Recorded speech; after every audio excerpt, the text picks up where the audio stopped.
पेश को आपके पास आऊँगा और मुझे याद आता है कि जौनपुर का आदमी और आजमगढ़ का आदमी मुंबई में बीएमसी का चुनाव होता है तो जाता है वहाँ, वोट को प्रभावित करता तभी ना लोग ले जाते उसको, मुंबई घुमाने तो नहीं ले जाते।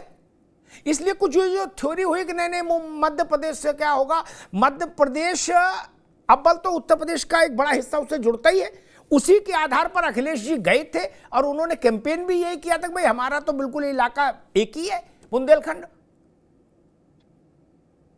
आपको ये जो परिघटना घटी है यादव वाली, मोहन यादव, इसका उत्तर प्रदेश की राजनीति में क्या दिख रहा है असर, बिहार की राजनीति में क्या असर दिख रहा है, और खास तौर पर दो परिवार, मुलायम सिंह जी का परिवार और लालू जी का परिवार?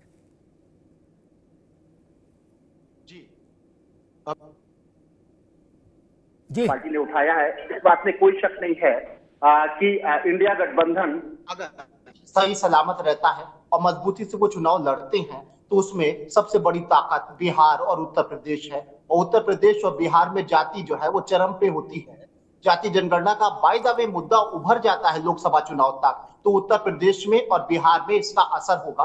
और इन दोनों जो स्टेट हैं उसमें विपक्षी दल जो है उसमें लीड करने वाले यादव हैं और यादव का एक मुश्त वोट इनको मिलता है। जाहिर सी बात है कि इन राज्यों में यादववाद, हर जाति का वाद होता है, ब्राह्मणवाद, मुस्लिमवाद, फलावाद, धमाका, उसका असर होता है। इस कड़वे सच को स्वीकार करना पड़ेगा। तो जाहिर सी बात है कि अगर उन्होंने मुख्यमंत्री यादव बनाया है तो उसका बिहार में और उत्तर प्रदेश में थोड़ा बहुत असर जरूर होगा। और राजनीति में या वोटिंग में या ईवीएम में थोड़े बहुत का ही असर बहुत कुछ हो जाता है। तो जाहिर सी बात है कि भारतीय जनता पार्टी ने एक बड़ी चाल चली है और भाजपा को भी ये लग रहा है कि जाति जनगणना और बिहार और उत्तर प्रदेश अगर गठबंधन मजबूती से लड़ता है, इंडिया गठबंधन एकजुट हो जाता है तो ये खतरा हो सकता है। उस खतरे से बचने के लिए एक बहुत बढ़िया व्यवस्था कर ली है भारतीय जनता पार्टी ने। इसीलिए कहा जाता है कि भाजपा दूरदर्शी है।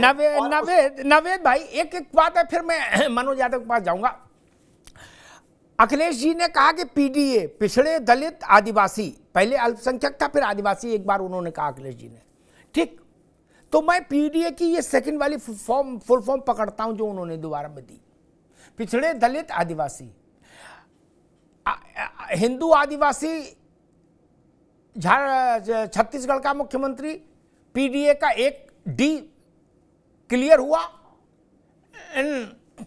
नहीं ए क्लियर हुआ, ठीक। दलित उप मुख्यमंत्री राजस्थान में, आदिवासी आ गए, दलित आ गए, और पिछड़े में ये जागो मोहन प्यारे, क्या मोहन यादव जी। अब इनकी तो बुराई भी नहीं हो सकती क्योंकि जो अखिलेश यादव सो ये, जो लालू प्रसाद जी सो ये, ऐसा तो नहीं सकता एक यादव ठीक और दूसरा यादव गैर ठीक ना भाई जी? नहीं सर, भागीदारी की बात हो रही है। जो इंडिया गठबंधन में जो जाति जनगणना और जाति का मामला उठाया जा रहा है उसमें ये कि आप स्थान नहीं देते हैं। भारतीय जनता पार्टी के पास एक जवाब होगा कि भाई मुख्यमंत्री से बड़ा तो राज्य में कोई पद नहीं होता है। इतना बड़ा विशाल हमारा संगठन, लाखों कार्यकर्ता, न जाने कितने संगठन के लोग, उसमें हमने यादव को सम्मान दिया है, उनको मुख्यमंत्री का पद दिया है। ये कहीं ना कहीं एक बड़ा संदेश है, इस बात में कोई शक नहीं है। इस बात को स्वीकार करना पड़ेगा समाजवादी पार्टी को भी और लालू यादव को भी। एक खतरनाक बात खासतौर से अखिलेश यादव जी के साथ में हो गई है कि एक तरफ कांग्रेस, उनका MY पूरा धराशायी हो रहा है। M वाला मामला कांग्रेस खींची रही है जैसे रस्सी नहीं खींची जाती है, और यादव वाला मामला जो है वो भारतीय जनता पार्टी ने उसमें कम से कम हाथ लगा दिया है। ये पूरी रणनीति जो है ये समाजवादी पार्टी को और बिहार में लालू यादव की पार्टी को कहीं ना कहीं कमजोर करने की एक बड़ी शुरुआत की गई है। मुझे लगता है कि ये कहीं ना कहीं समाजवादी पार्टी के लिए उत्तर प्रदेश में खतरे की घंटी है। थोड़ा सा असर हो सकता है, इस बात को कोई भी स्वीकार कर लेगा। और दूसरी तरफ कांग्रेस बार बार ये कह रही है कि मुसलमान हमारे साथ एक मुश्त आ रहा है, तो आपके पास बचा कौन? आपके पास क्षत्रिय बचा होगा, क्योंकि क्षत्रिय को आपने घोसी में टिकट देकर जिता भी दिया। ठीक। मनोज यादव जी, मैं कल समाजवादी पार्टी के एक जोरदार प्रवक्ता, हालांकि सपा के तो प्रवक्ता हमेशा उत्साह से भरे रहते हैं, तो लेकिन एक अति उत्साही प्रवक्ता को सुन रहा था, उसने कहा कि ये अखिलेश यादव का ताप है कि मध्य प्रदेश में यादव बनाना पड़ा भाजपा को, चूंकि माननीय अध्यक्ष जी ने पीडीए का अनाउंसमेंट कर दिया है। तो मैं देख रहा था पीडीए में पिछड़े दलित आदिवासी, पिछड़ा मुख्यमंत्री हो गया, आदिवासी मुख्यमंत्री हो गया, दलित डिप्टी चीफ मिनिस्टर हो गया, तो एक तरह से तो पीडीए पूरा हुआ नहीं? मनोज जी। बिल्कुल सही कहा आपने, लेकिन जो भी हमारा साथी प्रवक्ता रहा होगा उसने जरूर दम भर के बात कह दी कि पीडीए का ही मामला है। लेकिन मैं अमिताभ की बात थोड़ा दूसरे तरीके से शुरू करता हूं, क्योंकि पूरी मीडिया में गोल गोल चक्री एक साइड घूम रही है, हम थोड़ा विपरीत धारा में बहते हैं। कांग्रेस कैसी राजनीति करेगी इन स्टेटों में, वो कांग्रेस की अब जिम्मेदारी बसती है। यादव के खिलाफ लोकसभा में कौन सा चेहरा वो देगी मध्य प्रदेश, उत्तर प्रदेश और बिहार पे फोकस है। जब आप कांग्रेस को देना है, चूंकि ये मध्य प्रदेश का फैसला है, या जो भी तीनों स्टेटों में आदिवासी से लेके जितना भी गोलबंदी बीजेपी ने की है वो कांग्रेस का मंतव्य होगा। लेकिन ताश के पत्तों पे चलते हैं और जवाब बड़ा सुंदर आपके सुनने में मिलेगा और है भी रियलिटी। 4 कलर पत्ते होते हैं, बेगम, गुलाम, बादशाह और एक कोई शायद और होता हो, मैं खेलता नहीं लेकिन लगभग सुना ही। गुलाम चले हैं बीजेपी ने और बड़ी खुश है कि वो प्लस वाला नहीं होता कोई गेम कि तीनों पत्ते अगर मिल जाए एक ही तरह, तो वो कहता है सबसे बड़ा हमारे पास। गुलाम फेंके हैं तीनों, बादशाह अभी बैठे हैं तीनों और ऐसे ढके हुए बैठे हैं। इंडिया अलायंस है बादशाह। एक चुनाव हुआ इंडिया अलायंस का अब तक, सिर्फ एक सीट, और उस सीट का नाम है घोसी। दूसरा कहीं भी देश में इंडिया अलायंस ने चुनाव नहीं लड़ा बीजेपी। अगर मैं गलत हूं तो मुझे राइट कर दीजिएगा पत्रकार महोदय, आप दोनों लोग। एक चुनाव घोषित, लगभग 50,000 से हमने बीजेपी को हराया। और जहां लड़ी है अभी तीनों स्टेटों में, चाहे तेलंगाना में जीती हो कांग्रेस और चाहे हारी हो तीनों स्टेटों, इंडिविजुअल लड़ी है, इंडिविजुअल जीती है, इंडिविजुअल हारी। हम लड़े निश्चित तौर पे, हमारा इतना पृष्ठभूमि नहीं था वहां, 1-2 विधायक, 3 विधायक, 4 विधायक, मैक्सिमम 7 विधायक तक रहे हैं एक दौर में। लेकिन राजनीति सेंट्रलाइज हो रही है अमिताभ जी। तो मैं इतनी बात कहूंगा कि गुलामों की चाल चल के बीजेपी खुश ना हो।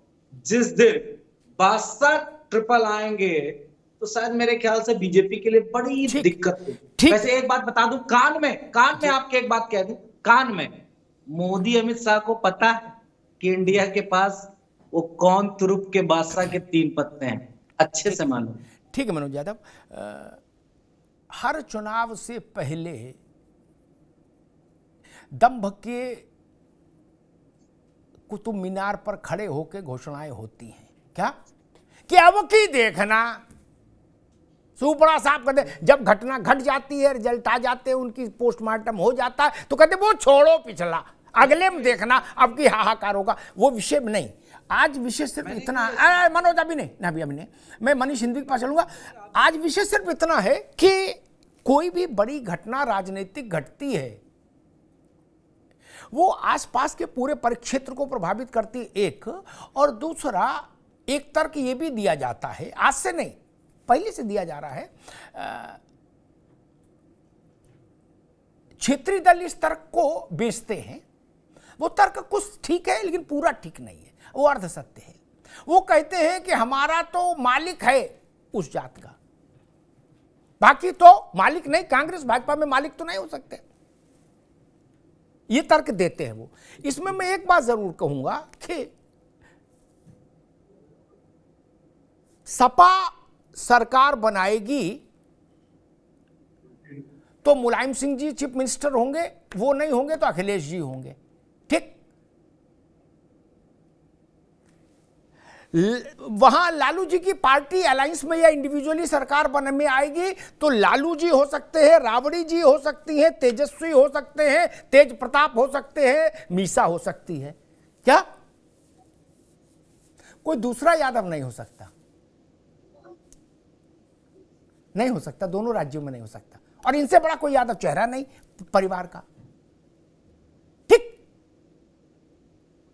लेकिन भाजपा जब नरेंद्र मोदी बनाएंगे तो कोई मोहन यादव मुख्यमंत्री हो जाएगा, वो किसी लालू यादव का बेटा नहीं, मुलायम सिंह यादव का बेटा नहीं। ये अंतर है, इस अंतर को भी समझना होगा। ये राजनीतिक चेतना के विस्तार का एक बड़ा फलक है। मनीष हिंदवी जी, आज भी मैं राहुल जी को सुन रहा था, वो कह रहे थे सब सारे मुद्दे एक तरफ, सबसे बड़ा मुद्दा है जात की गिनती। क्या?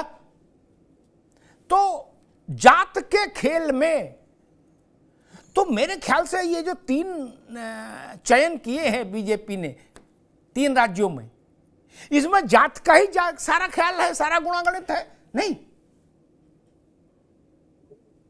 क्योंकि अभी ये बात का आपको याद होगा, राहुल जी ने एक प्रेस कॉन्फ्रेंस की थी कुछ वक्त पहले, तो उन्होंने बताया था कि हमारे कितने मुख्यमंत्री हैं ओबीसी, बीजेपी ओबीसी विरोधी है, दलित विरोधी है, आदिवासी विरोधी है। तो उन्हें आदिवासी, दलित, पिछड़ा तीनों मुख्यमंत्री दे दिए, बोले चलो गंगा नहाओ। मनीष हिंदवी, मुझे लगता है इस बात में एक थोड़ा सा बेसिक डिफरेंस है जो राहुल जी कह रहे हैं या जो हम लोग समझ रहे हैं जी। मुख्यमंत्री देना या मिनिस्टर्स देना, जब भाजपा आती है तो वो भी अपने हिसाब से समीकरण तय करती है, सारे सियासी दल करते हैं, भाजपा हो, कांग्रेस हो, सपा हो, सारे सियासी दल करते हैं।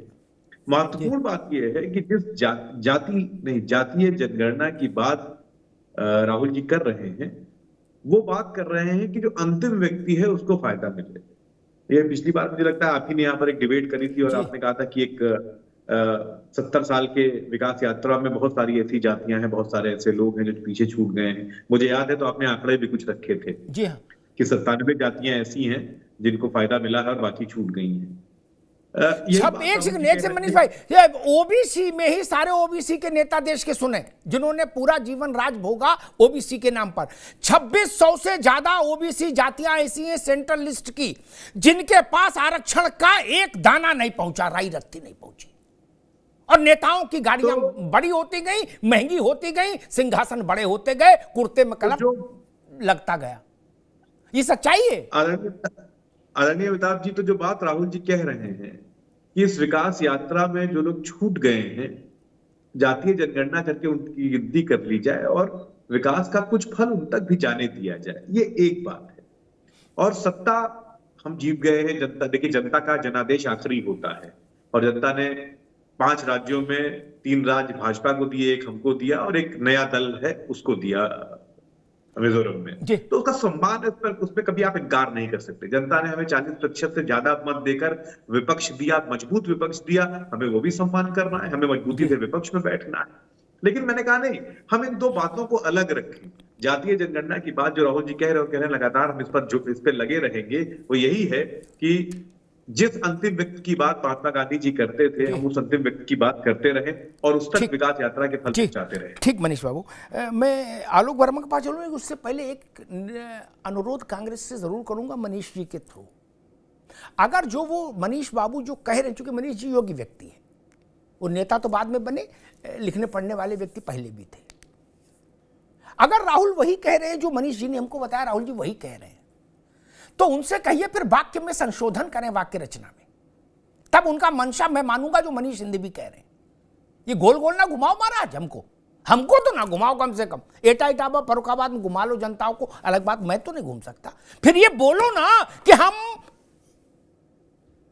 जो कंटेनर है अचार का उसको उलट पुलट करेंगे, तब अंतिम व्यक्ति तक पहुंचेगा आरक्षण। साहस है आप में बोलने का? बोलो, अभी इंडिया अलायंस में जूता चल जाएगा 5 मिनट में। अभी राहुल गांधी बोले और 5 मिनट के अंदर जूता चल जाएगा, 6 मिनट नहीं लगेगा। बोल के देखो, यूपी बिहार से ही सबसे पहले बवाल शुरू हो जाएगा। आप बोलो कि जिन जातियों अरे को बिहार वाला एक लागू मिनट होगा एक मिनट मनोज भाई, एक मिनट, जिन जातियों को ओबीसी में सर्वाधिक लाभ मिल चुका आरक्षण का 89 से लेके अब तक, विश्वनाथ प्रताप से लेके अब तक, उन जातियों को पीछे करेंगे। 2600 जातियां सेंट्रल लिस्ट की ओबीसी की जिनको लाभ नहीं मिला उनको लाभ देंगे। क्या राहुल गांधी बोल सकते हैं? न्याय की बात तो यह है, बोले, इसमें क्या समस्या बोलने में? ये तो आंकड़ा मौजूद है मित्र।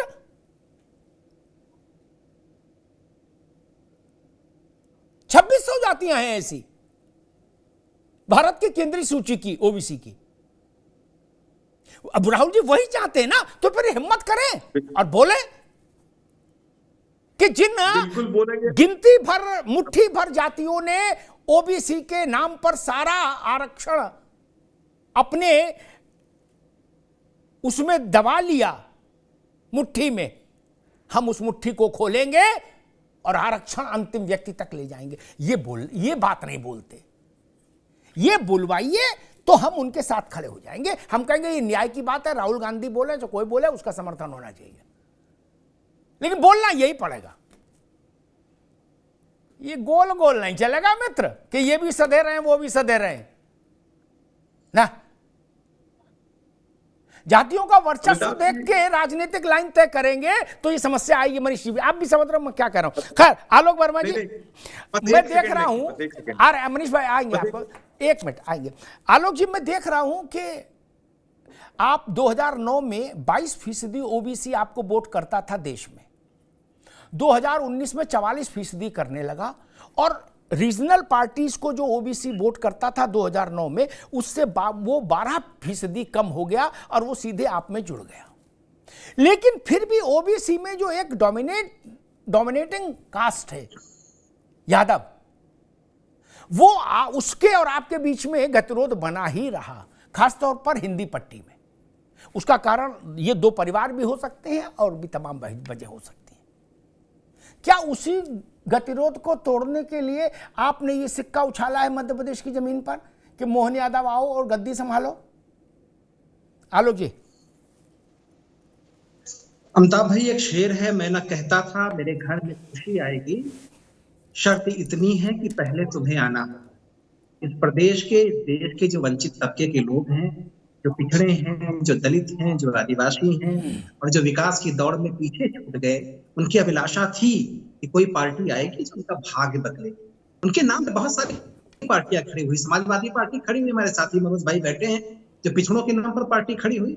दलितों के नाम पर उत्तर प्रदेश में बसपा खड़ी हुई, और दूसरे लोग भी आए जिन्होंने कहा कि हम दलितों के हित में काम करेंगे, हम पिछड़ों के हित में काम करेंगे। और जब इनके पास सत्ता आई तो इन्होंने क्या किया? चाहे बसपा की बात कर ले, मनोज भाई सामने बैठे हुए हैं, यादव, यम और वाई के अलावा समाजवादी पार्टी को कभी कुछ दिखाई नहीं पड़ा। जो दूसरी जातियां हैं, जो दूसरे लोग हैं, आप उनकी बात कर लीजिए ना। इनकी पार्टी के प्रदेश अध्यक्ष जी हैं, कितने लोग नाम जानते हैं? आप 10 लोगों से पूछेंगे, उनमें से 8 लोग उनका नाम भी नहीं बता पाएंगे। पार्टी खड़ी हुई पिछड़ों के नाम पे, सर पे कौन बैठा? केवल एक जाति विशेष के, दूसरे लोगों का फायदा उन्होंने उठा लिया मौके के हिसाब से, लेकिन उनका हक नहीं दिया। और जब भारतीय जनता पार्टी ने ये बात की कि सबका साथ, सबका विकास, सबका विश्वास और सबका प्रयास, हम बदलेंगे हिंदुस्तान को, हम बदलेंगे उत्तर प्रदेश से, लेकिन शर्त इतनी है कि सबको साथ में मिलकर के आना होगा। आज भारतीय जनता पार्टी के साथ सभी जातियां खड़े हैं, हमारे साथ अगड़े भी खड़े हैं, हमारे साथ पिछड़े भी खड़े हैं, और यहाँ तक कि वंचित तबके के जो अल्पसंख्यक जो तबका है वो भी हमारे साथ खड़ा है। और जो नहीं खड़ा है ना, उनको भी हम साथ लाने का सतत प्रयास करते हैं, इसमें कहीं कोई शक नहीं। पिछली बार विधानसभा का चुनाव हुआ, हमारा एक भी विधायक मुस्लिम नहीं चुना गया, लेकिन हमने मंत्री ला करके मिनिस्टर बनाया कि समाज के बारे में शायद कोई मुस्लिम तबके का आदमी ज्यादा बेहतर समझ सकता है, उनके विकास के बारे में ज्यादा बेहतर नीतियां बना सकता है, तो एक मिनिस्टर ऐसा भी होना चाहिए जो अल्पसंख्यक वर्ग का हो। हमने सबको वाजिब सम्मान दिया, कुछ लोगों ने कुछ खास लोगों को सम्मान दिया, तो उसका परिवर्तन दिख रहा है ना। आज छत्तीसगढ़ में 13% वोट हमारे पड़े हैं, अनुसूचित जातियों ने बहुत वोट दिया है भारतीय जनता पार्टी से। 7% वोट मध्य प्रदेश में पड़े हैं, जो सारी दलित जातियां हैं उनमें से बहुत सारे लोगों ने हमको वोट दिया है। 3% वोट राजस्थान में मिला है, मोदी जी के पर भरोसा किया है, भारतीय जनता पार्टी के एक कार्यकर्ता के नेता के ऊपर भरोसा किया है। हमारे बहुत सारे लोग चुनाव में गए थे, निश्चित रूप से एक संयुक्त अभियान था, वहां जब हमने चुनाव लड़ा तो ऐसा नहीं नहीं कि 2 चेहरे गए, कुछ हमको दे दीजिए, कुछ हमको दे दीजिए। समाजवादी पार्टी को लगता है भानुमति का डिब्बा जोड़ लिया है, यहाँ का रोड़ा इकट्ठा किया, वहाँ की ईंट इकट्ठा की और इलेक्शन जीत जाएंगे। नहीं था, मोदी आपका भाग्य मोदी में चमक गया। बहुत सारी उसकी दूसरी वजहें भी थी, लेकिन ज्यादा दिन तक काट की हांडी चढ़ेगी नहीं। 2024 के इलेक्शन में आपका हाल बहुत बुरा होने वाला है, वैसा ही होने वाला है जैसे समाजवादी पार्टी को जो रिजल्ट वहां से मिला ना मध्य प्रदेश से, बहुत उम्मीदों से आप गए थे कांग्रेस के साथ आप गड़बैया बैठाने की कोशिश कर रहे थे, गड़बैया करने की कोशिश कर रहे थे, उन्होंने आपका साथ नहीं दिया। अभी 2024 आने दीजिए, 4 महीने को गुजरने दीजिए, ये सारे जो ईंट पत्थर हैं इधर उधर चले जाएंगे, कोई एक साथ खड़ा होने वाला नहीं है। भारतीय जनता पार्टी के साथ पूरा देश खड़ा है, क्योंकि उन्हें मालूम है सदियों से जिस पार्टी की उम्मीद थी, एक ऐसे नेतृत्व की उम्मीद थी जो इस देश के हालात बदल सके, वो नेतृत्व आज इस देश को मिला है। तो मुझे लगता है कि जब ऐसा नेतृत्व देश को मिला है तो कोई क्यों समाजवादी पार्टी की तरफ जाए, कोई क्यों राहुल गांधी की तरफ देखे, तो जिसको ठीक तरीके से पता ही नहीं क्या करना है, क्या नहीं करना, कब देश में रहना है, कब विदेश में रहना है, क्यों कोई बसपा की तरफ जाएगा जो परिवारवाद की पथ आगे बढ़ चुकी है। तो मुझे लगता है कि भारतीय जनता पार्टी का ये सही समय है, सही वक्त है, और भारतीय जनता पार्टी को जो काम करना चाहिए वो काम कर रही है। छत्तीसगढ़ में जो आपने ठीक है आलोक बाबू, ठीक है। नाविश को यूपी में 2019 के लोकसभा चुनाव में, मैं लोकसभा को इसलिए कोट करना चूंकि अब लोकसभा का चुनाव है, लोकसभा में ओबीसी में केवल कोयरी और कुर्मी इस सेगमेंट का 80% वोट भाजपा को कास्ट हुआ यूपी में, ठीक।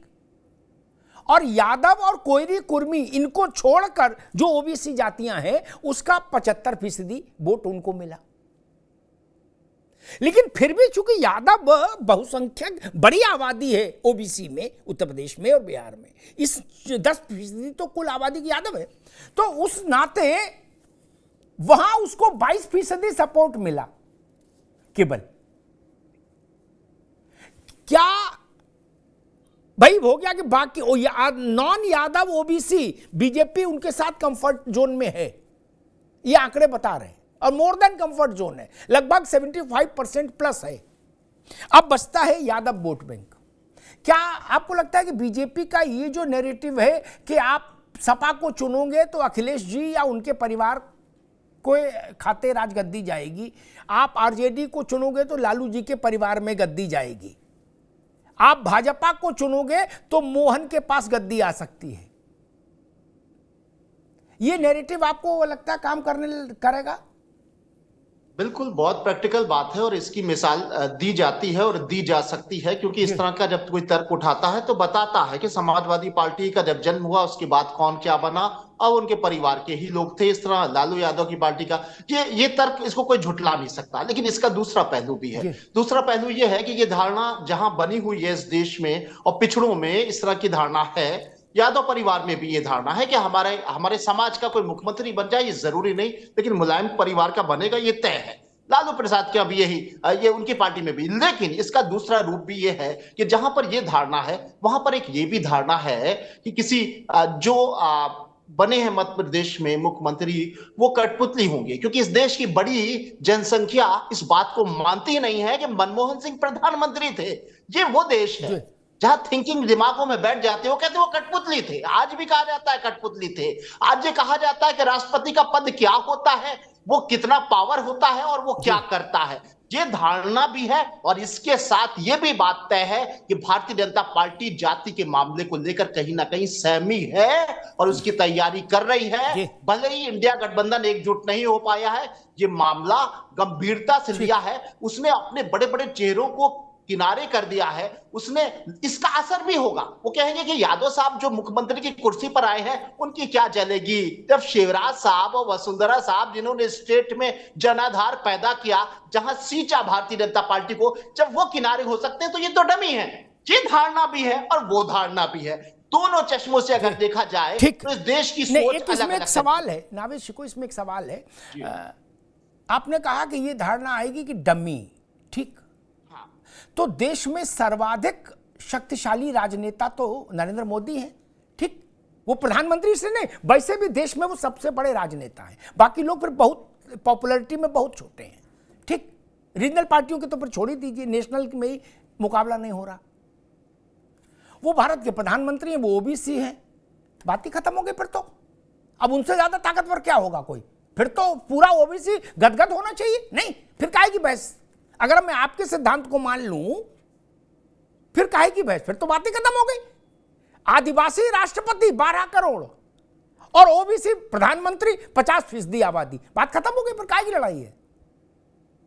नवश्य को नहीं, उनको तो आप नहीं कह सकते कि नहीं इनके ऊपर रामलाल है और रामलाल के ऊपर श्यामलाल है। ना ना, अभी आप ही लोग कह रहे हो कि मोदी जी जिसको चाहते हैं वो बना देते हैं, तब तो इशू खत्म हो जाएगा ना। नहीं, जो आपने थ्योरी दी उसके हिसाब से जी कहा यह जाता है कि कुछ पदों पर बैठाए गए, जैसे कांग्रेस के बारे में कहा जाता था, और वो सच भी था। इसी तरीके से राहुल गांधी और तमाम विपक्षी दलों ने जो पॉइंट उठाया है वो उठाया है कि जो सचमुच काम करने वाले पद हैं, चाहे वो यूनिवर्सिटी हो, चाहे IAS हो, आपने दो बातें, आपने एक साथ दो बातें कह दी। आपने एक साथ दो बातें कह दी। राइट भी और लेफ्ट भी दो एक साथ नहीं खेलो, एक तरफ खड़े हो। आपने दो बातें एक साथ कह दी। एक तरफ आपने कहा कि नहीं नेतृत्व का चेहरा, वो कहते भाई ये राजा है अखिलेश यादव और तेजस्वी, इसलिए उनको वोट देंगे, ये बात भी उठ सकती। दूसरी तरफ आपने कह दिया कि नहीं वो सवाल ये नहीं उठा रहे कि राजा कौन है, वो कह रहे कि डिस्ट्रिक्ट मजिस्ट्रेट कौन है और SDM और तहसीलदार कौन है। दोनों चीजें एक साथ नहीं चलेंगी ना। अगर अखिलेश यादव के राजा होने से ओबीसी यादव संतुष्ट है, तो फिर नरेंद्र मोदी के प्रधानमंत्री होने से और इतने ताकतवर प्रधानमंत्री होने से देश का ओबीसी क्यों संतुष्ट नहीं होगा? ये कैसे मान ले फिर हम? ये मसला है। खैर मनोज यादव जी, क्या होगा नहीं होगा भविष्य की बात है, उस पर आज फैसला कुन होने की जरूरत नहीं, क्योंकि फैसला कुन होने में क्या होता है फिर पीछे हटने में बड़ी दिक्कतें आती हैं, फिर कई दिन समस्याएं पैदा होती। वो फैसला कुन जनता के साथ होने दे, जैसे जैसे परिस्थितियां आगे बढ़े हम लोग विवेचना करें। आज की तारीख में एक बड़ी स्थिति है कि भारतीय जनता पार्टी ने एक यादव मुख्यमंत्री, जिसके नाम के आगे यादव लिखा, गौड़ को इसलिए मैं वो उल्लेख नहीं करता क्योंकि गौड़ खुद संदिग्ध वातावरण बना के चलते थे अपने इर्द गिर्द। वो चाहते थे कि कई लोग ब्राह्मण भी मान लें उनको, वो कहते हाँ गौर है, बोले हाँ गौर है, ठीक, इसलिए उनको ना इधर के रहे ना उधर के रहे। लेकिन ये तो यादव, दुर्गा यादव, शिवपाल यादव, वैसे मोहन यादव, बलराम यादव, वैसे मोहन यादव, ये भाजपा ने पहली बार प्रयोग किया है। तो कुछ सोचा समझा होगा, इतना बड़ा प्रयोग एक राज्य की सबसे बड़ी राजनीतिक कुर्सी अगर कोई पार्टी दे रही है यादव को, तो आपको नहीं लगता इसका कहीं कोई असर होगा या बिल्कुल ब्लैंक जाएगा? जी बिल्कुल अमिताभ जी, आपने जो बात कही उसका जवाब मैंने अपने पहले वक्तव्य में कहा जी कि इंडिया अलायंस के पास 3 बादशाह हैं। अगर उन्होंने अपने गुलाम के एक पत्ते फेंके हैं तो हमारे पास 3 बादशाह। ये बात नरेंद्र मोदी जी को पता है, अमित शाह को भी पता है, मतलब भाई ये जो हमारे साथी बैठे हैं पटेल साहब, इनको नहीं, उनको माना, इसीलिए वो पहले से चले दे रहे हैं अपनी चाल। हम इस बात का इंतजार कर रहे हैं कि इसके अलावा भी और क्या बड़ा करोगे? क्या भूपेंद्र यादव को बना दोगे क्या? सबसे बड़ी कम्युनिटी है तो प्रधानमंत्री चेहरा बना दोगे क्या वोट लेने के लिए? बना दो और अच्छा रहेगा, यादव पूरा मिल जाए। लेकिन जो बात नावेश सिको जी ने कही बिल्कुल सही कही जी। त्रिपुरा का उदाहरण दे दे रहा हूं, असम का उदाहरण दिए दे रहा हूं, उत्तराखंड का उदाहरण दिए दे रहा हूं, गोवा का उदाहरण दिए दे रहा हूं, गुजरात का उदाहरण दिए दे रहा हूं, और कमोबेशी पहले स्थित मध्य प्रदेश में भी ऐसी थी। जब चाहा दिल लगा लिया, जब चाहा तो छोड़ दिया, बेवफा हो गए सनम, वही वाली स्थिति। क्या कर लेंगे मोहन जी? मोहन जी जानते हैं क्या कहेंगे? मोहन यादव जी 3 बार और कह रहे मोहन यादव जी, मोहन यादव जी कहेंगे मोदी जी ने शौचालय बनाया है, मोदी जी ने 5 किलो राशन दिया है, मोदी जी ने किसानों को, ये कहने के लिए बनाया ना। अखिलेश यादव जी की तरह फैसला थोड़ी ना ले पाएंगे कि नहीं पिछड़ों के लिए हम अब ये करेंगे, अब हम ये यूनिवर्सिटी बनाएंगे, हम एजुकेशन में ये रियायत देंगे, अब हम पिछड़ों के लिए ये काम करेंगे। नेताजी की तरह राजनीतिक आरक्षण थोड़ी नहीं लागू कर देंगे जब मौका मिलेगा कि पिछड़ों को राजनीतिक आरक्षण दे दो, पिछड़ों को नौकरी का आरक्षण दे दो। ये कहते ना पटेल साहब कह रहे क्या किया समाजवादी पार्टी ने। प्रधानी जब आपके चच्चा लड़ते होंगे ना बैकवर्ड सीट पे, तो समाजवादियों की सोच है देना जो लागू करवाई थी हमने। ये मोदी जी की कल्याण सिंह की देन थोड़ी नहीं है। बहुत पिछड़े नेता दिए हैं मुंडे भी थे वहां पिछड़े महाराष्ट्र में, क्या है कुछ पता है? कहाँ गौड़ साहब का परिवार कहाँ है? कौन सा करामात करके गए बताएं कोई? हम तो चाहते हैं गिनाए पिछड़ों के लिए। एक आयोग बनाया है अमिताभ जी, हाथ जोड़ के आपसे कह रहा हूं, आयोग बनाया, पिछड़ों का आयोग, राष्ट्रीय आयोग बनाया। और जानते हो क्या है? दिव्यांग आयोग। मनोज यादव कह रहा है पिछड़ों के दिव्यांग आयोग। 69,000 शिक्षक भर्ती की कितनी लड़ाई आपने लड़ी? जब गए तो कहा आपके साथ पिछड़ों अन्याय हो गया, लेकिन बहरी गूंगी अंधी सरकार 69,000 68,000 के लिए कुछ ना बोली। हमारे मित्र भी ठीक वही 3 उदाहरण की तरह, ये भी पिछड़े ही है लेकिन बोले कुछ ठीक नहीं। मनोज यादव, रुकना चुप होगा। रहो, ठीक, बोलो मत ने बीजेपी। ठीक है, आगे। नहीं मुकायमो नाराज ठीक है। हो जाएगा। ये जो बात मनोज यादव कह रहे हैं उसमें मनोज यादव में अतिरंजना बहुत ज्यादा है। उत्तर प्रदेश में यादवों का भला हो गया हो ऐसा नहीं हुआ, यादव एम्पावर्ड हो गया हो ऐसा नहीं हुआ, सैफई एम्पावर्ड हो गया, ये सच है। ये गलत बात है। सैफई, अरे रुक जाओ भाई, गलत बता रहे हैं। अरे तुम भाई अपनी बारी बता देना कि सही क्या। अभी तो रुकना ही पड़ेगा, ये व्यवस्था है मेरी, अभी तो रुकना ही पड़ेगा। सैफई एम्पावर्ड हो गया, जो बच्चा 25 साल का हुआ उसको लाल बत्ती मिल गई, कोई ना कोई पद मिल गया। अब वो सब यादवों का एम्पावरमेंट तो नहीं मान, अगर मानते भी कि सारे पिछड़ों का एम्पावरमेंट हुआ तो ऐसी स्थिति नहीं आती। अगर मायावती जी ने सारे दलितों का भला किया होता तो उनका वोट 12% तो नहीं रह जाता। ध्यान दे रहे हो सब लोग? अगर अखिलेश यादव ने सारे पिछड़ों को लेके चले होते तो पिछड़ों का वोट तो इतना है उत्तर प्रदेश में कि वो 2012 में आखिरी चुनाव जीते थे, आज 23 खत्म हो रहा है। ऐसा नहीं होता ना। इसलिए बात करो जो आंकड़ों से पुष्ट हो, आंकड़ों से प्रमाणित हो जाए। हमारे मन की इच्छा से तो बात नहीं चलेगी, आंकड़े जिस पर गवाही देंगे ना वही बात मानेंगे ना। अब मायावती ये कहेंगे नहीं पूरे देश का दलित मेरे साथ है, हमारे पास तो आंकड़ा 12% वोट है उनके पास कुल, तो पूरे देश की नेता कैसे हो जाएंगी मायावती? No, never. वही मसला है। खैर मनीष हिंदवी साहब, अब पिछड़ों की राजनीति और पीडीए, जात की गिनती, ये तमाम तरीके के मुद्दे भारत की राजनीति में पिछले 6 महीने से केंद्रीय भूमिका में विपक्ष लाने की कोशिश कर रहा था। उसको बड़े फलक पर अगर हम देखें तो पहली उपलब्ध अपॉर्चुनिटी पर जब बीजेपी को 3 राज्यों के बारे में निर्णय करना था तो उसने दलित, हिंदू, आदिवासी, अजीत जोगी नहीं, अजीत जोगी के साथ विवाद रहा क्या, क्रिश्चियनिटी का, हिंदू, आदिवासी, पिछड़ा और दलित चुन दिया। क्या आपको लगता है कि जो जात पिछड़ों की राजनीति, ओबीसी की राजनीति या पिछड़ों की गिनती वाला जो एक मोमेंटम था उसकी धार इससे कुंद होगी,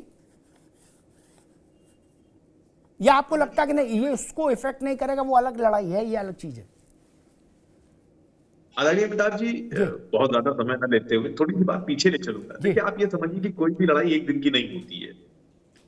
जब भारत आजाद हुआ और संविधान बनने लगा तो वहां पर ये बात रखी गई कि संविधान एक ऐसा संविधान बनेगा जो समता और समानता के सिद्धांतों पर चलेगा, जहां पर भारत का हर एक नागरिक बराबर होगा। तो बराबरी की लड़ाई तो वहां से चलनी शुरू हुई ना, जब जमींदारी हमने खत्म करी, सामंतवाद खत्म किया, जब पासियों की ट्राइब्स को डीनोटिफाई किया। ये लड़ाई एक दिन की नहीं, और आप भी जानते हैं समस्याएं भी एक दिन की नहीं थी। इसको लड़ने में वक्त लगा। शुरुआत कहां से हुई ये भी याद करिए। खैर, दूसरी महत्वपूर्ण बात जो आप कह रहे हैं, देखिए, जातिगत जनगणना की लड़ाई सियासी लड़ाई नहीं है, मैं बार बार कह रहा हूं इसको। और आप इस साहस की बात कर रहे हैं अमिताभ जी, बहुत आदर के साथ, साहस तो राहुल गांधी में बहुत है। 2009 में इस बात की पूरी अपॉर्चुनिटी थी कि वो प्रधानमंत्री बन सकते थे, वो नहीं बने। तो जी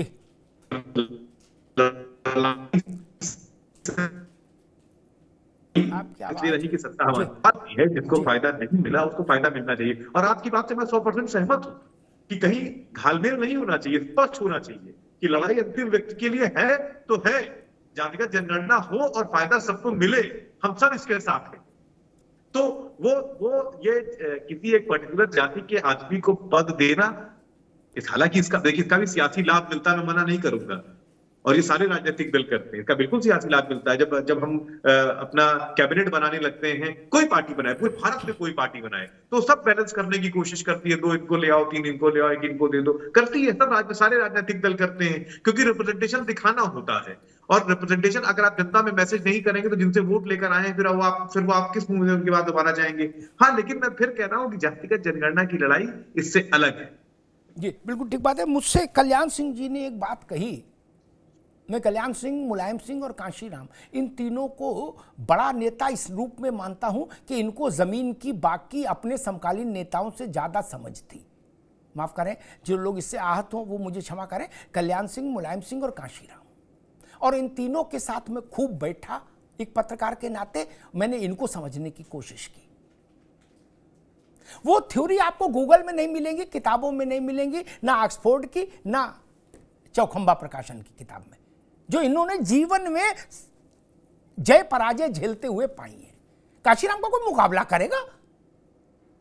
जितनी प्रैक्टिकल थ्योरी उनकी वो समझती। कल्याण सिंह जी ने एक बात कही, मनीष हिंदवी आपके ने जो बात कही ना, उसको मैं बहुत और क्लियर कर दूं। मेरी एक वो रहती है, इस बात में मैं बहुत फोकस्ड रहता हूं कि चीजें सरल हो और जनता को जिस रूप में समझ में आती वो चीज हो। ठीक। कल्याण सिंह ने मुझसे कहा कि अग्निहोत्री जी, अब वो समय आ गया, अगर आप 10 जातियों से वोट लेना चाहते हैं, टारगेट कर रहे हैं किसी कॉन्स्टिट्यूएंसी में, और हम बोले कल्याण सिंह को बुला लिया आपने अधिवेशन जनसभा में, तो उन हर जाति का एक आदमी कम से कम मंच पर आए, उसका नाम माइक से बुलाया जाए, वो हमको माला पहनाए, उसकी फोटो खींचे, तब बात बनेगी, इससे कम पे बात नहीं बनेगी। क्या ये उन्होंने प्रैक्टिकल भाषा में कहा? इसको आप बौद्धिक भाषा में भी कह सकते हैं। क्या अब कॉस्मेटिक रिप्रेजेंटेशन नहीं चलेगा ना, कि हर बार आप ही की पालकी चलेगी और हम हर बार ढोएंगे, क्योंकि हम भी पिछड़े आप भी पिछड़े ना, पिछड़ों में भी अब तुम हटो हम बैठेंगे। मनीष हिंदवी आप समझ रहे, शायद मेरी बात समझ ही रहे होंगे। वो वक्त चला गया कि हम आपकी पालकी ढोएंगे। पिछड़े भी कह रहे हैं ढोली बहुत पालकी भाई,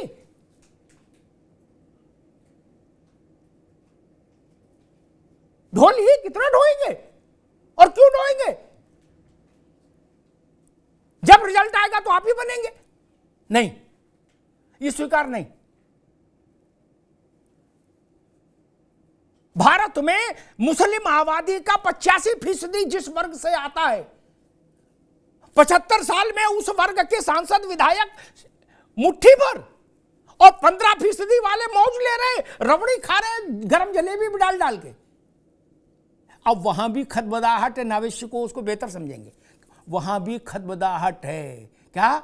मुट्ठी भर शेख बोले रफी अहमद किदवई, फिर मोहसिना किदवई, सुल्तान आलम, फिर खुर्शीद आलम, फिर सलमान खुर्शीद, नहीं चलेंगे नहीं चलेंगे। मनीष बाबू आप समझ ही रहे मैं क्या कह रहा हूं? क्या लोगों ने हरा के विदा कर दिया, बोला नहीं चलोगे। क्या अब अंसारी चलेगा? क्या हमें बाबर के साथ आए लोगों से थोड़ी ना काम लेना है? हम जुलाहे और बुनकर को आगे बढ़ाएंगे, यही तो लड़ाई है। और ये लड़ाई पिछड़ों में भी है। मेरी बात को आप हो सकता है आज पार्टी के कारण ना स्वीकार करें, लेकिन सच्चाई है। नावेद गलत तो नहीं कह रहा। मुसलमानों के भीतर भी ये सुगबुगाहट हो गई कि आजम खां हमारे रहनुमा नहीं है।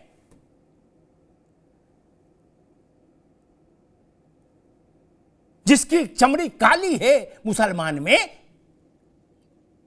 वो भी अधिकार चाह रहा है। नावेशी को गलत कहा क्या मैंने? वो जो तुर्कमेनिस्तान टाइप की जो स्किन वाले लोग थे भारत में, उन सबका धीरे धीरे बोरिया बिस्तर बंद गया।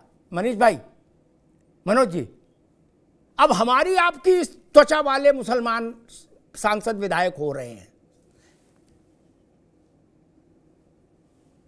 वो बाबर के साथ आए थे, अब वो नहीं हो रहे, खत्म हो गया खेल उनका। ये परिवर्तन समझिए, बहुत जरूरी है। खैर, आलोक वर्मा जी, और मैं इस परिवर्तन के साथ हूं। भाजपा को लाभ हो तो साथ हूं, समाजवादी को लाभ हो तो साथ हूं, कांग्रेस को लाभ हो तो साथ हूं, और सबको नुकसान हो जाए, सब डूब जाओ तो भी मैं इसके साथ हूं। अजब तमाशा, लोकतंत्र के बेसिक सिद्धांत का उल्लंघन हो रहा है। जिसकी मेजॉरिटी है जाति में भी, वो पीछे खड़ा है, और मुट्ठी भर आदमी बार बार डब्बा आ रहा है रसगुल्ले का, और वो अपनी जेब घर ले जा रहा है। अजब तमाशा। बोले क्यों? बोले ये पिछड़ों के मसीहा हैं। अरे काहे के मसीहा हो भाई? हम खुद मसीहा बनेंगे, हम खुद मसीहा बनेंगे। खैर, आलोक वर्मा जी, बड़ी लड़ाई 2024 की, भारतीय जनता पार्टी पर आरोप लगता था कि वो पिछड़ा, दलित और आदिवासी विरोधी है। क्या आपने इस आरोप को काउंटर करने की कोशिश की है इन 3 राज्यों के फैसलों से?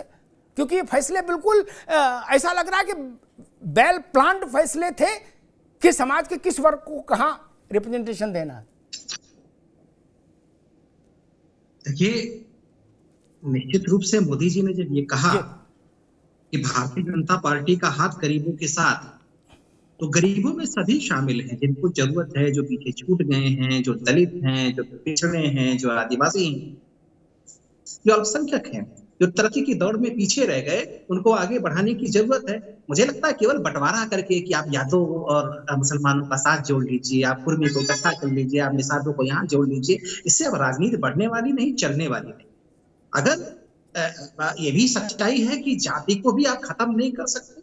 भारतीय जनता पार्टी एक ऐसी पार्टी के तौर पे खड़ी हुई है जो सबको साथ लेकर के चली। हमारा नारा वही है, सबका साथ, सबका विकास, सबका विश्वास और सबका प्रयास। सबका विश्वास और सबका प्रयास। इस देश की तस्वीर अगर बदलनी है तो सबको साथ मिलकर के चलना होगा, सबको साथ मिलकर के खड़ा होना पड़ेगा, चाहे वो पिछड़े, चाहे दलित हो, चाहे अगड़े हो, चाहे अल्पसंख्यक हो। भारतीय जनता पार्टी का साथ लोगों ने दिया। अगर हम मध्य प्रदेश की तस्वीर बदलने की हसरत पाले हुए हैं, अगर हम राजस्थान की तस्वीर बदलने की बात कर रहे हैं, अगर हम छत्तीसगढ़ की तस्वीर बदलने जा रहे हैं, तो इसलिए जा रहे हैं क्योंकि वहां लोगों ने हमारा साथ दिया। हमें जितना वोट पिछली बार मिला था उससे कहीं ज्यादा हमें वोट मिला, और बहुत सारी निगेटिविटी के बाद मिला। मीडिया में कितने तरीके की रिपोर्ट आ रही थी, छत्तीसगढ़ में तो हम जीतने ही नहीं चाह रहे, राजस्थान में हमारी सत्ता नहीं आएगी, मध्य प्रदेश में जरा मुश्किल है, लेकिन हमने शानदार जीत हासिल की। इसलिए हासिल की क्योंकि वहां सभी जातियों ने हमारे साथ खड़ा होना मुनासिब समझा। भारतीय जनता पार्टी इसी पैटर्न पे चल रही है। 2024 में इलेक्शन है, उत्तर प्रदेश की सभी 80 सीट पार्टी का है, और तस्वीर गवाह है, पीछे की तस्वीर गवाह है कि भारतीय जनता पार्टी ने सभी तबके का वोट हासिल किया। आजमगढ़ में चुनाव हुआ था ना, उपचुनाव हुआ था, वो हमारी चीज तो नहीं थी। अगर पुरातन तरीके से देखा जाता तो यादवों की बेल्ट है वो। अखिलेश यादव जी ने उस सीट को छोड़ा था, उनके भाई वहां से चुनाव लड़ रहे थे, लेकिन वहां के लोगों ने भारतीय जनता पार्टी को वोट दिया। रामपुर के लोगों ने भारतीय जनता पार्टी को वोट दिया। तो जाहिर सी बात है कि आज कोई भी तबका उत्तर प्रदेश में है वो भारतीय जनता पार्टी के साथ खड़ा है, और निश्चित रूप से यही जो समीकरण है। बाबू, मनोज यादव कुछ कहना चाह रहे थे। मनोज जी 30 सेकंड क्या कहना चाह रहे थे? बिल्कुल अमिताभ जी, जो बात मैंने कही थी वो 3 बातों का जिक्र किया था, और मैं उम्मीद कर रहा था कि हमारे साथी जो बीजेपी के हैं वो इस बात का जवाब देंगे, लेकिन उन्होंने जवाब नहीं दिया। मुझे अच्छा नहीं लगा। बीजेपी ने पिछड़ों के लिए 2 काम कौन से किए बता दो भाई, या पूरा पैनल बता दे। वोट मिल रहा है जौआ भर के, ठीक है, ठीक, काम क्या किया बताओ? एम्पावरमेंट करने के लिए कौन सा बीजेपी ने काम? ठीक आगे ठीक मनोज भाई, आगे बात आपकी। अनुप्रिया पटेल, हम कई बार अपनी पराजय को स्वीकार जब नहीं कर पाते तो ऐसा बेढप तर्क भी गढ़ लेते हैं मनीष बाबू कि हमारे लड़के ने रात दिन पढ़ा, वो फेल हो गया, पड़ोसी लड़का कुछ भी नहीं पढ़ा, पास हो गया, चलो ठीक है आगे देखेंगे। ऐसा नहीं होता। एक एक आदमी वोट देता है। भारत जैसा चुनाव और दुनिया में कहां हो रहा है इतना ये व्यवस्थित चुनाव? हजारों जातियां, हजारों वर्ग वोट करते हैं, तब जनादेश निकलता मित्र। और हम ये कह दें कि ना हम नहीं मानते, तो हमारे मानने ना मानने से चुनाव का परिणाम नावेद वैकल्पिक विषय तो होता नहीं है कि मानोगे कि नहीं मानोगे। ना ऐसा हो सकता कि कोई ये कह गया गुड्डू राइफल ला, आज नहीं छोड़ेंगे कुर्सी, ऐसा तो भारत में कभी हो नहीं सकता। इंदिरा गांधी को भी कुर्सी छोड़नी ही पड़ी इमरजेंसी के बाद भी। ये मकान पर कब्जा नहीं है ना कि जिसकी लाठी उसकी भैंस।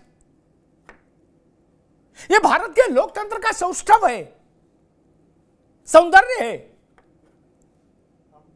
जो देश हमारे आसपास है वहां देख लीजिए कैसा लोकतंत्र है। हमारे यहां कभी भी सत्ता के हस्तांतरण में कोई विवाद ही नहीं हुआ। इसलिए ये भाव रहना चाहिए। जो भी जीतेगा वो जनता के जनादेश से ही जीतेगा, किसी की कृपा से नहीं जीतता कोई, और कोई दूसरा थोड़ी ना कृपा कर देता दूसरे को जिताने के लिए। खैर, मैं फिर वहीं आता हूं कि जब कहा जाता है कि भाई, मैं कई बार कहता हूं मनीष भाई कि अगर कोई घटना घटी, मैं कहता हूं कि अगर ये घटना जैसी घटी वैसी नहीं घटी होती तो इसका अपयश आप किसको देते? वो बताया जी फला को। तो मैं कहता हूं अब ये घटना चूंकि वैसी नहीं घटी, अच्छी घटी, तो इसका यश भी उसी को जाएगा। ठीक? जब ये आरोप लगाते थे भाजपा के विरोधी दल कि भाजपा मूलतः, और ये बात मजे की देखिए, नरेंद्र मोदी के प्रधानमंत्री लगातार प्रधानमंत्री रहने के बाद भी आरोप चल रहा था कि भाजपा पिछड़े दलित और आदिवासियों के से उसका मामला मैच नहीं करता, उनके साथ उसका ठीक नहीं है। ये आरोप लगता था ना। तो जब आप ये आरोप लगाते और फिर उसने उन्हीं वर्गों से मुख्यमंत्री दिए, तो फिर तो बात समझनी पड़ेगी, कहनी पड़ेगी कि हाँ ये काम किया ठीक। इसी का तो आरोप लग रहा था, नहीं? तब आप कहते थे पिछड़ों के आदिवासियों के सूबे में ठाकुर मुख्यमंत्री दे दिया रमन सिंह। तो अब तो हिंदू आदिवासी दिया ना, 100% उसी जमीन का व्यक्ति। और दूसरी बात यादव की, कोई भी वर्ग में कोई भी जाति अब इतनी प्रभावशाली नहीं। मेरी बात को थोड़ा गंभीरता समझना होगा। एक समय था नावेश्य को, एक समय था जब मैं और भी स्पष्ट करके कहता हूं, जब जाटवों को हम मानते थे कि ये पूरे दलित वर्ग को, अनुसूचित जाति संवर्ग को के ड्राइवर हैं।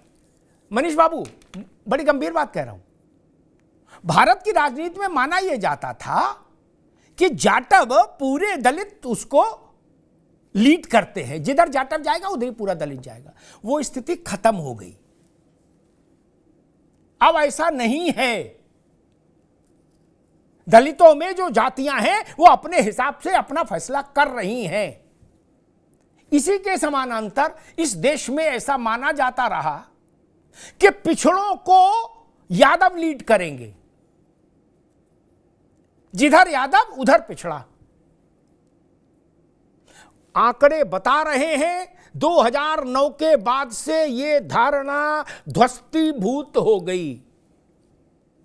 डगमगाई नहीं है मनीष बाबू, ध्वस्तीभूत हो गई। क्या? कोयरी अपनी समझ से वोट कर रहा है, कुर्मी अपनी समझ से वोट कर रहा है, और बाकी जातियों को मैं उल्लेख या नाम लेके नहीं करूंगा। ठीक? इसी से रीजनल पार्टियां कमजोर हुई हैं। मायावती जी के साथ जो वोट अब बचा है ना, वो वही वोट है जिसका मैंने अभी उल्लेख किया, जिसको हम मानते रहे 75 साल कि यही ड्राइविंग फोर्स है पूरे एससी की। बाकी एससी अलग हो गए उससे। मैंने 19 का एक उदाहरण आंकड़ा बताया, वो आंकड़ा शायद गौर से नहीं सुना गया। उत्तर प्रदेश में कोयरी और कुर्मी, इन दो जातियों ने भारतीय जनता पार्टी को 75% से ज्यादा वोट किया है। वो यादव के नेतृत्व में नहीं वोट कर रहे ना, और यादव उनको 15% मिला, ये भी सच है। इससे एक बात तो साबित हो गई कि अब कोई भी जातियां, पिछड़े वर्ग में कई हजार जातियां हैं, वो किसी एक जाति के इंजन के डिब्बे नहीं हैं।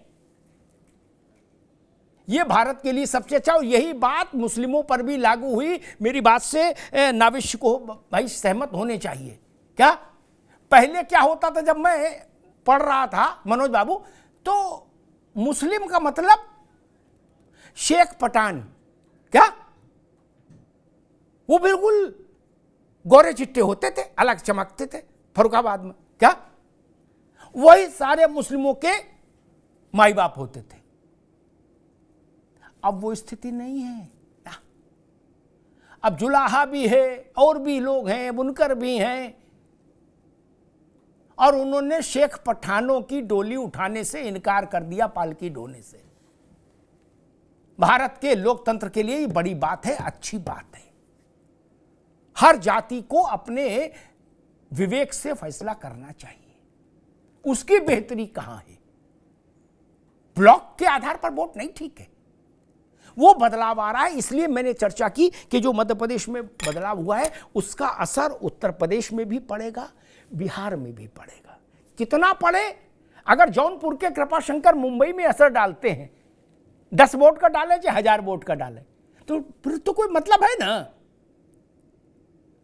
इसलिए मैं वो नहीं कह सकता कि ना जी कोई कुछ हो जाए, मूंदहु आंख कछऊ कतहू कछुनाही, ऐसा भाव नहीं है। जब आप ये कहते थे कि भाई भाजपा में साहस है कोई मुख्यमंत्री यादव बना दे, तो अब वो उसका उत्तर देने की स्थिति में आ गए कि हाँ हम में साहस है, हमने बना दिया। ये काउंटर महत्वपूर्ण है भारत के लोकतंत्र के लिए। धन्यवाद।